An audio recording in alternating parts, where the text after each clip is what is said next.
We honor those who gave birth to us. With them, we watch the spectacle of the moving mists.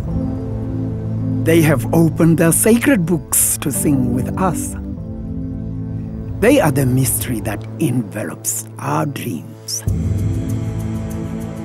We sing the anthems that celebrate their great eras. For indeed, life does not begin with us.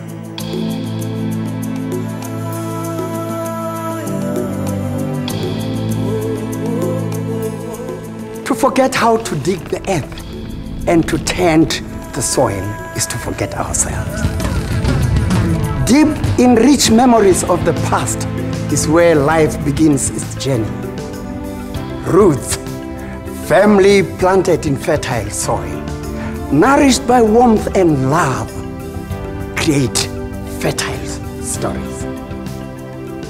And so, as time passes, legacies and rituals are passed on from generation to generation. Ancestors are honored, and remarkable stories are born. This is how one such story began. The Mandela family stems out of the Thembu nation, and we are known as Thembu mainly because of our founding father, which was King Thembu. We as the Mandelas are known as the Madibas and the Dhomos. We are the descendant of the junior son, which is Dhlomo. He ruled the Thembu nation with a firm hand, governing over the entire Thembu land. His son Rolihlahla would take over from him, and Rolihlahla gave birth to Madiba. So when you hear my grandfather being referred to as Madiba, we are actually tracing ourselves to that ancestor that lived, Madiba being the son of Rolihlahla, being the grandson of Dhlomo. Running deep, spreading wide, the House of Mandela roots flourished in the left-hand house from King Gubenguka. Mandela had 4 children, of whom Chief Mpakanyiswa of Mvezo in the Transkei was one. Fertile and abundant roots spread. Rolihlahla Nelson Mandela was the only son of Chief Mpakanyiswa's 9 children. Lost for 70 years, the legacy of chieftaincy was returned to the House of Mandela in 2007. The extraordinary story of the House of Mandela is not just about one thing, not just about one person. It's a story of many, many layers, steeped in the history and lineage from which a great legacy has grown and flourished. We chose the B because it was a literal, physical representation of our father's closer name that he was given by his parents. And the bee, symbolically for us, plays a very important part. It is a totem symbol of the House of Mandela, of the Thembus. And for us, it represents courage, compassion, love, a sense of sharing, a sense of community, and acknowledgement that you are a person because of other people around you. And we wanted, as the children of the House of Mandela, to take these values which have shaped our ancestors and our father and shaped us and take them into the world in some form. To forget one's ancestors is to be a river without a source, a tree without roots.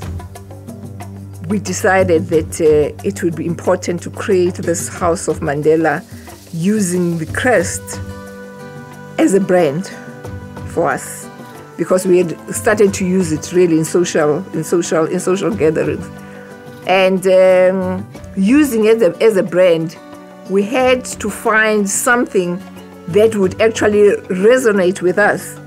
With respectful remembrance of all that has come before, honoring a legacy of ancient wisdom with passion and soul. The House of Mandela, in keeping with the changing times, redefines their role, transcends the past, and preserves a noble place in the future. When you take the House of Mandela and you take wine, in terms of what it means to human being, it's a wonderful, wonderful synergy. It's a wonderful blend.